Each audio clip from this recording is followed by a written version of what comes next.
Assalamualaikum warahmatullahi wabarakatuh. Nama saya Rizka Aramania dari kelas AK06. Di sini saya akan mempresentasikan tentang kasus penipuan jual beli melalui media elektronik yang terjadi di Cirebon. Perkembangan kecanggihan teknologi memudahkan setiap orang untuk berkomunikasi, bahkan bertransaksi satu dengan yang lainnya, membantu masyarakat untuk mencari informasi dan melakukan berbagai aktivitas transaksi bisnis atau transaksi jual beli melalui online shop. Internet pun telah memberikan kontribusi yang demikian besar bagi masyarakat, perusahaan atau industri maupun pemerintah. Perkembangan teknologi di internet disadari telah memberikan kemudahan terutama dalam membantu pekerjaan manusia. Selain itu, perkembangan teknologi internet juga banyak menyebabkan munculnya kejahatan-kejahatan baru bagi banyak orang. Seiring dengan perkembangan teknologi internet yang pesat, orang-orang tentu juga dapat menyalahgunakan sarana teknologi ini untuk melakukan kejahatan.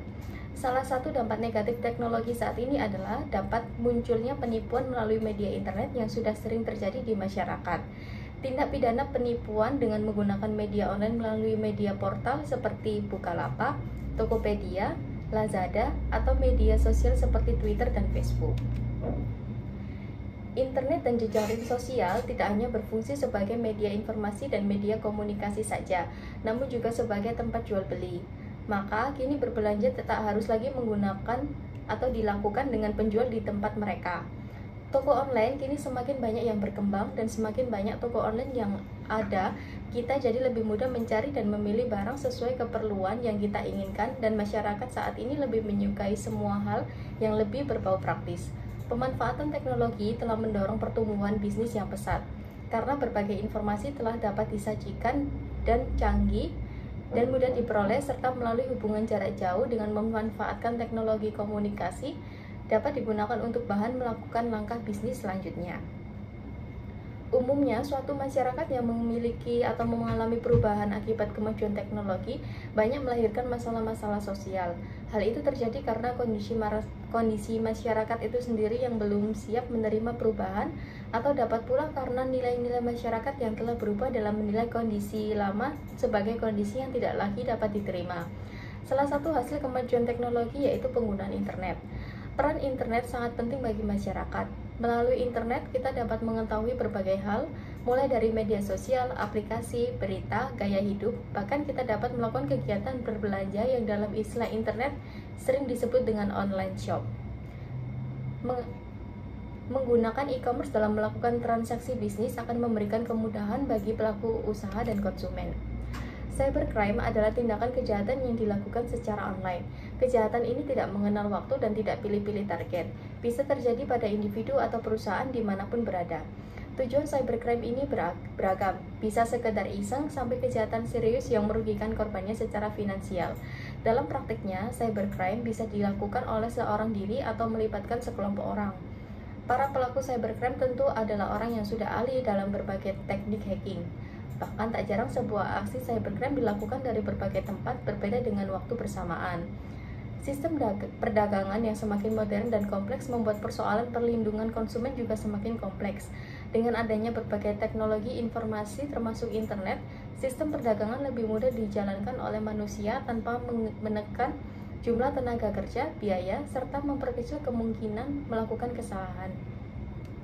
Teknologi informasi dapat dikatakan sebagai pelopor yang akan mengintegrasikan seluruh sistem dunia, baik dari aspek sosial, budaya, ekonomi, dan keuangan. Perkembangan e-commerce membawa banyak perubahan terhadap sektor aktivitas bisnis yang selama ini dijalankan di dunia nyata. Perubahan tersebut ditandai dengan adanya sejumlah upaya dari sektor aktivitas bisnis yang semula berbasis di dunia nyata atau real, kemudian mengembangkannya ke dunia maya atau virtual. Dalam melakukan kegiatan e-commerce, tentu saja memiliki peraturan terutama di negara Indonesia, yaitu Undang-Undang Nomor 11 Tahun 2008 tentang Informasi dan Transaksi Elektronik dan Peraturan Pemerintah Nomor 82 Tahun 2012 tentang Penyelenggaraan Sistem dan Transaksi Elektronik. Walaupun belum secara keseluruhan mencakup atau mengatur segala perbuatan atau kegiatan dunia maya, mengenai transaksi e-commerce dikarenakan Para pihak tidak bertemu secara fisik sehingga kesepakatan antar kedua belah pihak dilakukan secara elektronik. Akibatnya, prinsip hukum yang berlaku dalam dunia nyata seperti waktu dan tempat kejadian transaksi serta kapan suatu transaksinya dinyatakan berlaku menjadi sulit ditentukan. Semakin canggih teknologi informasi ternyata cukup berpengaruh terhadap gaya belanja masyarakat. Salah satunya adalah belanja via toko online. Melalui media sosial maupun situs-situs belanja online, kebutuhan sehari-hari akan cepat terpenuhi tanpa mencarinya langsung di pasaran. Cukup dengan memesan barang yang sesuai dengan kebutuhan dan keinginan, kemudian melakukan pembayaran transfer melalui rekening, maka proses berbelanja akan menjadi lebih mudah. Namun demikian, bertransaksi secara online ini memiliki kendala terutama dalam hal kepercayaan dari pembeli. Hal ini dapat dimaklumi mengingat tingkat penipuan secara online cukup tinggi, ditambah fakta bahwa Indonesia adalah negara dengan tingkat cybercrime yang sangat tinggi. Secara normatif, dengan dibentuknya Undang-Undang Nomor 11 Tahun 2008 tentang Informasi dan Transaksi Elektronik sebagai aturan baru yang berlaku dan semua penduduk dianggap telah mengetahui. Sebagai sebuah produk hukum dan kekuasaan negara, undang-undang tersebut mempunyai fungsi sebagai alat kontrol negara terhadap sistem informasi dan transaksi elektronik yang bebas. Namun demikian, ada beberapa hambatan yang dikatakan mengganggu efektivitas Undang-Undang Informasi dan Transaksi Elektronik, yaitu antara lain: pertama, dalam efektivitas peraturan, belum adanya peraturan terhadap tindak pidana penipuan dengan menggunakan komputer. Kedua, dalam efektivitas tujuan undang-undang tersebut dikatakan belum mampu mencapai tujuan yang dimuat di dalamnya. Perlu dilakukan beberapa pembenahan sistem dalam kehidupan masyarakat sebagai subjek hukum dan sebagai pengguna sarana teknologi informasi elektronik. Sejak pandemi COVID merebak, hampir setengah atau sekitar 40% laporan kasus yang diterima kepolisian Kota Cirebon. Tingkat kejahatan selama pandemi COVID-19 didominasi dengan kasus penipuan. Banyak warga yang melaporkan kasus penipuan online pembelian barang. Di Kota Cirebon, kasus ini mendominasi hingga 25% laporan di kepolisian. Sisanya adalah kasus kejahatan lain seperti pencurian, perampokan, serta kejahatan lain. Media sosial saat ini banyak dimanfaatkan oleh oknum untuk melakukan penipuan. Mereka menawarkan barang-barang jualan seperti kosmetik, fashion, celana, baju, dan lainnya juga elektronik. Modus para pelaku yaitu dengan memajangkan barang dagangan orang lain. Pelaku mengambil foto atau gambar yang memang sudah terpampang di akun orang lain atau Google. Setelah konsumen terperdaya dengan produk itu, biasanya pelaku tidak menyediakan penjualan COD atau datang ke lokasi penjualan dengan alasan adanya wabah COVID-19. Modus mereka melakukan penjualan apabila konsumen lebih dulu melakukan administrasi pembayaran melalui rekening. Salah satu korbannya yaitu inisial ZA dan NMN, umur 21 tahun. Mereka mengaku uang sebesar 1 juta dan 1,5 juta miliknya raib karena ditipu oleh orang tak bertanggung jawab. Kasus itu bermula ketika ia hendak membeli sepatu sneakers bermerek Kompas melalui media sosial Instagram. Mereka tertipu dengan akun fake salah satu penjual sepatu sneakers terkemuka. Penipu tersebut nekat mengatasnamakan toko terkemuka hingga nama penjual. Saat proses, dia diminta untuk bertransaksi melalui rekening. Setelah dia melakukan transfer rekening, barang yang ia beli tidak kunjung diantar.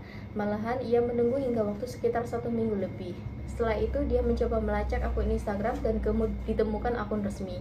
Setelah mereka berkonsultasi, ternyata memang banyak akun yang dipalsukan oleh orang tak bertanggung jawab.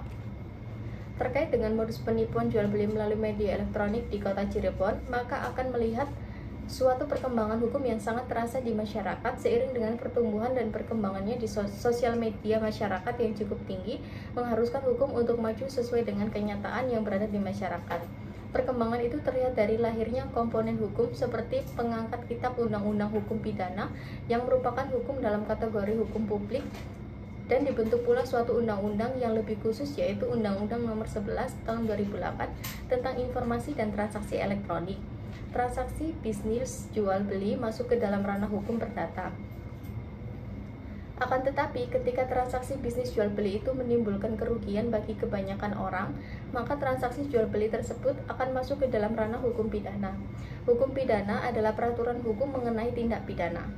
Definisi hukum pidana menurut Mertokusumo yaitu hukum pidana adalah hukum yang mengatur atau menentukan perbuatan-perbuatan apa sajakah yang dapat dipidana serta saksi-saksi apa sajakah yang tersedia. Hukum pidana dibagi menjadi hukum pidana material dan hukum pidana formil.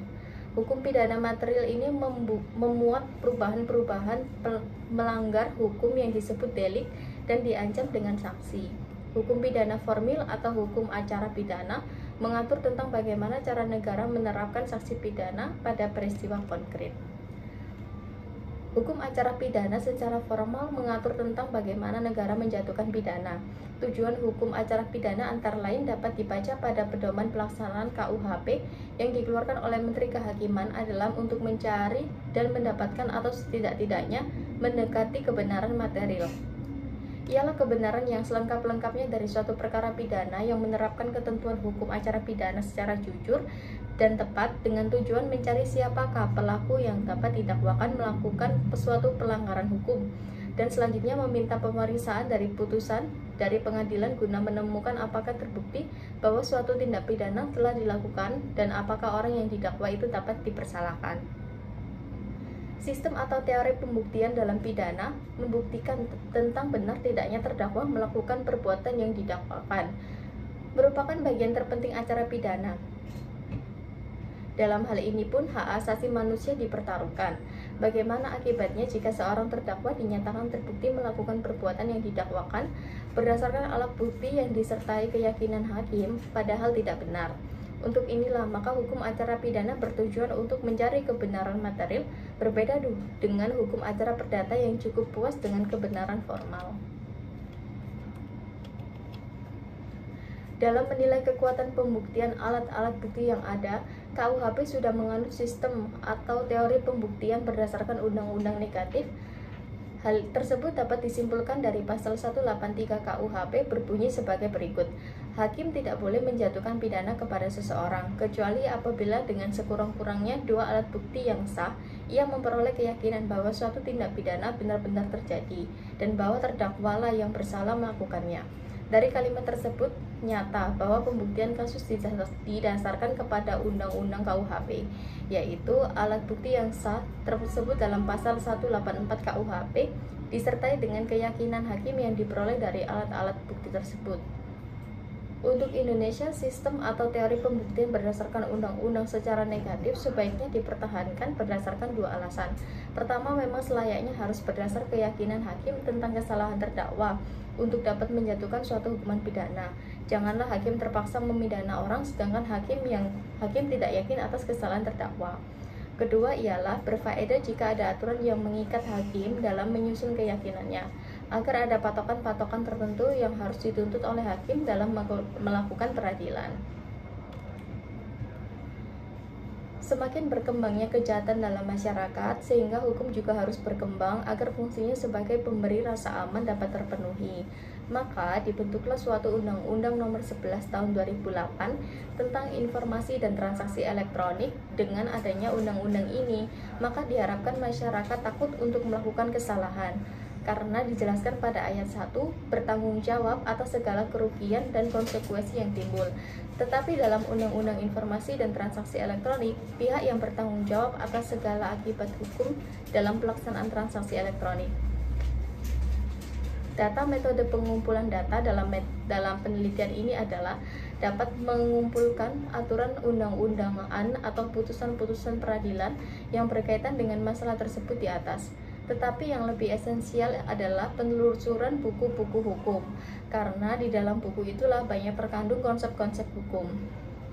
Data-data yang diperoleh dari hasil penelitian kemudian diklasifikasi. Setelah itu penulis menganalisis dengan menggunakan metode kualitatif, yaitu menggunakan penafsiran hukum, penalaran hukum, dan argumentasi rasional.